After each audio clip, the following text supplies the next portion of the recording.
Hola a todos, soy el Dr. Beller y hoy te quiero hablar de los signos y síntomas de alarmas que pueden ocurrir después de la vacunación. Hoy en día, con la campaña masiva de vacunación, millones y millones de personas se están vacunando y es muy común para nosotros los médicos recibir dudas de los pacientes en relación a esto. Lo que yo veo hoy en día es que las personas están muy ansiosas y preocupadas y muchas veces con miedo. ¿Por qué? Porque se transmite una información que muchas veces funciona como teléfono descompuesto. O sea, comienza de una forma esa información y cuando le llega a la última persona quizás lo hace de manera distorsionada o exagerada. Entonces, el objetivo de esta clase es que vos conozcas los efectos adversos comunes que ocurren después de la vacunación y que también conozcas otros signos o síntomas que pueden ocurrir después de la vacunación y pueden ser un poco más peligrosos. Ahora, es importante que entendamos, cuando ocurre algún efecto después de la vacunación, muchas veces son producidos por la propia vacuna, otras veces no lo son. Entonces te quiero explicar cómo diferenciar esto. Por otro lado, te quiero decir cuándo debes buscar atención médica, cuándo debes preocuparte, ¿sí?, por estos síntomas peligrosos. Además de los efectos adversos comunes, te quiero hablar de un efecto adverso que es más raro, que ya está ocurriendo, principalmente tras la aplicación de las vacunas de ARNM, como la Moderna, por ejemplo, pero puede ocurrir con otra vacuna. Es un signo que asusta, pero es benigno, o sea, no es grave, pero dentro de ese signo, de esos signos y síntomas, también te quiero explicar cuándo debes preocuparte y buscar atención médica. Es un efecto adverso que ocurre en todo el brazo y muchas veces asusta a la persona. Por último, te quiero hablar de cómo diferenciar los efectos adversos de la vacuna de la COVID-19. O sea, por ejemplo, si yo me vacuno hoy y mañana tengo fiebre, ¿qué es eso? ¿Es efecto de la vacuna o es COVID-19? Hasta que nuestro cuerpo genere las defensas, lleva un tiempo. Entonces, después de vacunarnos inmediatamente, no estamos protegidos aún y aún podemos tener COVID-19. Vamos a comenzar. Los signos y síntomas que ocurren después de vacunarnos. Como les dije anteriormente, algunos de ellos son atribuidos a la vacunación. Y otros de ellos ocurren por la coincidencia. ¿Y qué quiere decir esto? Los atribuidos a la vacunación. En este caso acá, la vacuna los provocó. Ahora, los que ocurrieron por la coincidencia son aquellos que hubiesen ocurrido incluso si no nos hubiésemos vacunado. Por ejemplo, me vacuné y me tropecé después al salir de esta puerta. Eso no fue por la vacuna, pero ocurrió después de la vacuna. Ahora, fue una coincidencia. Los signos y síntomas que se atribuyen a la vacunación, en general, yo no le estoy hablando de una vacuna específica en este momento, pueden ocurrir casi con cualquier vacuna, se clasifican en comunes, inicialmente, los raros, que les voy a hablar después.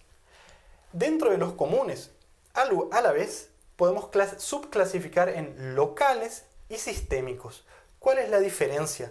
Los locales ocurren en el sitio de inyección, en el deltoides, por ejemplo, nuestro músculo del hombro, o pueden ocurrir cercanos a él. Los sistémicos son los que ocurren en el resto del cuerpo, de manera generalizada. Fíjense con algunos ejemplos. Signos y síntomas comunes locales: dolor, enrojecimiento local, edema, o sea, hinchazo de la región donde nos aplicamos la vacuna, y aumento de los ganglios linfáticos. El dolor y el enrojecimiento es relativamente común, ¿sí? Puede ocurrir en algunas vacunas 70-80% de las veces. El hinchazo también. El aumento de los ganglios, ¿por qué se los puse acá? Porque ustedes al vacunarse, a las 24-48 horas, pueden notar que se les hinchan los ganglios de la axila, por ejemplo, o que les duele la axila, o la región acá cerca de la clavícula, entre el hombro y la clavícula, ¿sí? Y es por el aumento del tamaño de los ganglios linfáticos. Y esto ocurre porque los ganglios linfáticos justamente están drenando la región del hombro, la región que está inflamada. Al drenar de una región inflamada, ellos también se van a inflamar y se van a hinchar, y eso genera dolor. Ahora, los efectos sistémicos, aquellos que ocurren en el resto de nuestro cuerpo de manera generalizada, también son relativamente comunes. Incluye acá cansancio, cefalea, que es dolor de cabeza, dolor muscular, dolor articular puede ocurrir también, Escalofríos, fiebre, náuseas, son todos efectos adversos que sabemos que pueden ocurrir y tenemos que avisar a la persona que se va a vacunar que espere que estos efectos ocurran y que estos efectos en principio no son graves. Ahora, veamos algunas particularidades de estos efectos. Fíjense. Primero, ocurren con mayor frecuencia después de la segunda dosis, pero pueden ocurrir después de la primera dosis también. Si ocurrieron después de la primera dosis, después de la segunda dosis, los efectos podrían ser un poco más intensos. Ahora, no ocurren en todas las personas. Hay personas que no sienten estos efectos. Segundo, haber tenido estos efectos no contraindica aplicarse la segunda dosis. Y esto es muy importante que sepamos. Ninguno de estos efectos acá son efectos alérgicos, son efectos graves. Ninguno de estos efectos contraindica. Te podés aplicar tranquilamente la segunda dosis si tuviste todos estos efectos.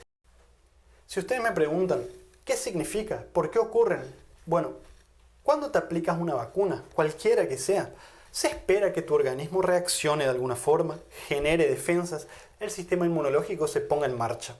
Al hacerlo, se genera una inflamación en tu cuerpo y esa inflamación se manifiesta con estos signos y síntomas.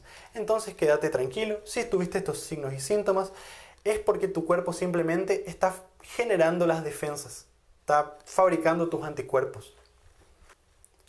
Otra cosa que me olvidé de decirles acá, estos efectos ocurren generalmente dentro de las primeras 48 horas y se resuelven en pocos días, 48, 72 horas. Ya no vas a tener más estos signos o síntomas. Ahora, ¿cómo se manejan mientras que ellos están presentes? Porque muchas veces pueden ser muy molestos, incluso pueden comprometer tus actividades diarias. Para los efectos locales, podemos usar un paño o un trapo humedecido con agua fría y aplicarlo 3-4 veces por día durante 10-15 minutos. Tenemos que movilizar nuestro brazo, intentar no dejar todo el tiempo el brazo parado, porque eso puede hacer que duela un poco más. En algunos casos, cuando tenemos fiebre, cuando tenemos mucho malestar, dolor en el cuerpo generalizado, podemos ocupar, siempre y cuando no tengamos contraindicación, medicamentos como antiinflamatorios, analgésicos como por ejemplo el paracetamol, pero esto tu médico te va a saber decir mucho mejor que yo.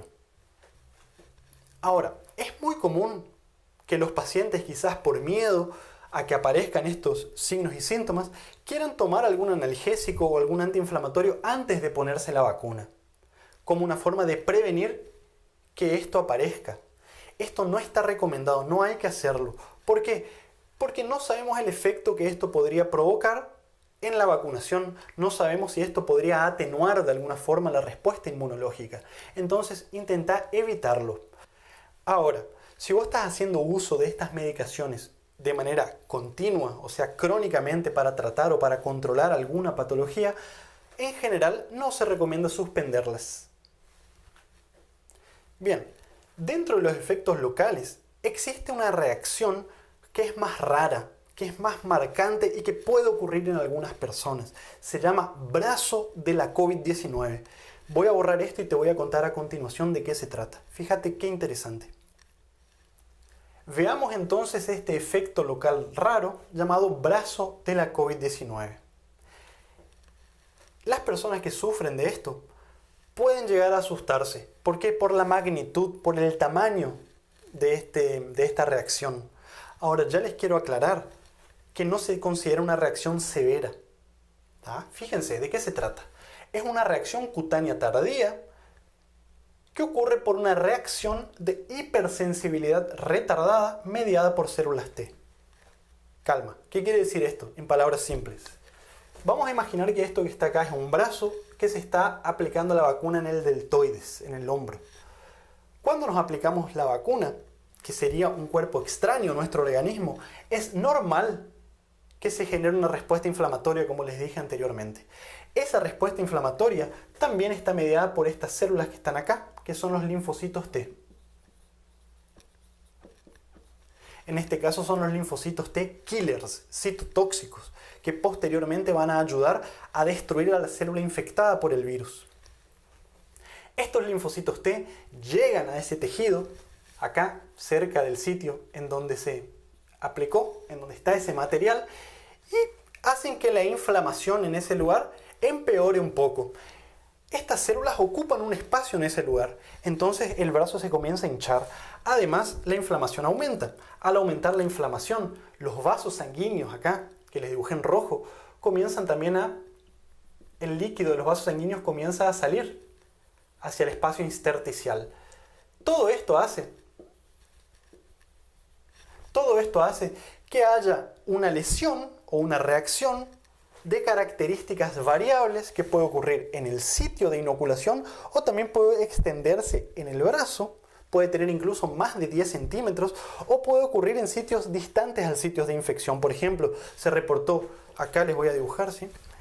Se reportó, y hay fotos, si ustedes buscan en internet pueden ver las fotos, ¿sí? Se reportó, por ejemplo, en el codo de la persona, se reportó, lo más común es que se haya reportado cerca del sitio de inoculación, ¿sí? Pero se reportó también aquí, se reportó también en los dedos, en diferentes partes del brazo. Sería como un rash cutáneo, que puede doler, el dolor es moderado, leve a moderado, puede picar mucho y puede limitar funcionalmente el brazo, hacer que la persona no pueda levantar mucho ese brazo. Esta reacción se reportó principalmente tras aplicarse la vacuna Moderna en los ensayos clínicos. Se reportó en 12 pacientes de todos los que se vacunaron. O sea, es un evento raro. Se la llama tardía. ¿Y por qué? Porque generalmente puede ocurrir de 24 horas después de la aplicación, pero puede ocurrir hasta después del 8º día. O sea, te puedes aplicar hoy y después de una semana podés tener esta reacción. Por otro lado, en las personas que ocurrió esta reacción, la mayoría de ellas se resolvió de manera espontánea o con un tratamiento que ya se los voy a explicar. Se resolvió en 24 a 48 horas y algunas personas demoró hasta 11 días en sanar esta lesión. El tiempo promedio fue de 6 días. Ahora es importante que se entienda lo siguiente. No se considera una reacción severa. Otra cosa que les quiero aclarar, esto no es una alergia. No es una alergia como la conocemos nosotros, digamos, una alergia que contraindique a la aplicación de la segunda dosis. Ocurre generalmente después de la primera dosis, pero puede ocurrir después de la segunda. ¿Y cómo se lo trata? Se lo trata con un paño como les dije anteriormente, ¿sí? Un paño o un trapo humedecido con agua fría. Se puede tratar con antiinflamatorios, se puede tratar con medicamentos para la fiebre, para el dolor, como paracetamol, por ejemplo. En algunos casos, en el ensayo clínico se utilizó crema de corticoides. Ahora, tu médico te va a saber explicar mucho mejor. Otra cosa que les quería aclarar, esto no es una infección. ¿Y por qué les digo esto? Porque se puede confundir con una celulitis o con una erisipela, o sea, con una infección de los tejidos que están acá. Esto es extremadamente raro que ocurra después de la vacunación. No tenemos que pensar que esto es una infección. Ahora tenemos que abrir los ojos. Si el paciente comienza a desarrollar fiebre después de una semana y tiene esta reacción, si el paciente comienza, esa fiebre no baja, si el dolor es muy importante, yo les dije que el dolor generalmente es leve a moderado, ahora si el dolor es muy doloroso, o el paciente tiene otros signos de alarma, que ya se los voy a explicar a continuación, podría tratarse una infección y tienen que consultar con su médico. Al no ser considerada severa, esta reacción no contraindica la segunda dosis. Finalmente, ¿cuándo debemos buscar atención médica? ¿Y cómo sabemos si no es COVID lo que estamos teniendo después de la vacuna cuando presentamos algunos signos o síntomas? Voy a borrar esto acá y se los voy a explicar a continuación. Entonces, les había dicho que algunos signos y síntomas son atribuidos a la vacunación y otros son puramente una coincidencia. Independientemente de eso, cómo se clasifiquen, debemos abrir los ojos ante algunos signos de alarma. Si después de vacunarte la fiebre o el dolor es severo, una fiebre alta de arriba de 39 grados, una fiebre que no baja con antitérmicos o que está empeorando, o se acompaña de un dolor severo, o se acompaña de un enrojecimiento que está empeorando cada vez más, se recomienda buscar atención médica. Otra cosa, si los síntomas son persistentes, yo les había dicho que la gran mayoría de los de estos efectos reportados en los ensayos clínicos eran leves, moderados y ocurrían dentro de las 24 o 48 horas y se resolvían espontáneamente después de 1 a 2 días o con analgésicos comunes. Ahora, si los síntomas son persistentes y se acompaña de estas otras dos cosas principalmente, debemos preocuparnos y tratar de marcar una consulta con nuestro médico. Principalmente si los síntomas duran más de 48 o 72 horas. Por otro lado, sabemos que pueden ocurrir reacciones alérgicas a las vacunas. Ninguna vacuna está exento de esto. ¿Cuándo debemos preocuparnos y buscar atención médica? Si después de vacunarnos tenemos falta de aire, independientemente si sea atribuido a la vacunación una coincidencia, debemos buscar atención médica. Sensación de falta de aire o presión torácica, como que te están apretando el pecho. Sibilancias, o sea, tu pecho está chillando, se escucha ese ruido fino cuando respiras, como si fuera un ataque de asma. Si tenés un enrojecimiento difuso en el cuerpo, yo les había dicho que el enrojecimiento generalmente es localizado. Ahora, si comienzas a tener un enrojecimiento en todo el cuerpo, también tenés que buscar atención médica, puede ser una urticaria, una reacción alérgica un poco más grave. Si tenés confusión mental, eso no es normal. Si tenés muchos vómitos, no estás consiguiendo alimentarte, te estás deshidratando, tenés que buscar atención médica también. Estos son los principales, pero no todos, los signos de alarma que tenemos que considerar. Por otro lado, ¿cómo diferenciamos COVID-19 del efecto de una vacuna? Por ejemplo, me vacuné hoy y mañana me dio fiebre. ¿Es COVID o es efecto de la vacuna? Esto es teóricamente relativamente simple, pero cada paciente debe ser individualizado. Es importante que comencemos por ahí. Ahora, se sugiere solicitar PCR y aislarse, o sea, se sospecha de COVID-19 cuando la fiebre ocurre después de las 48 horas, porque les había dicho que la fiebre ocurre dentro de las primeras 48 horas, ¿sí? Entonces, si ocurre después de las 48 horas, pensar en COVID, sobre todo si se acompaña de síntomas respiratorios, como por ejemplo tos, secreción nasal, etc. El resto de los casos es una nebulosa gris y cada paciente debe ser evaluado individualmente. Estas son las principales recomendaciones. Bien, para los que llegaron hasta el final, les pido que se suscriban al canal, que me dejen su comentario, su pregunta o una propuesta de otro video que ustedes quieren y nos vemos muy pronto con mucho más material. Chau, chau.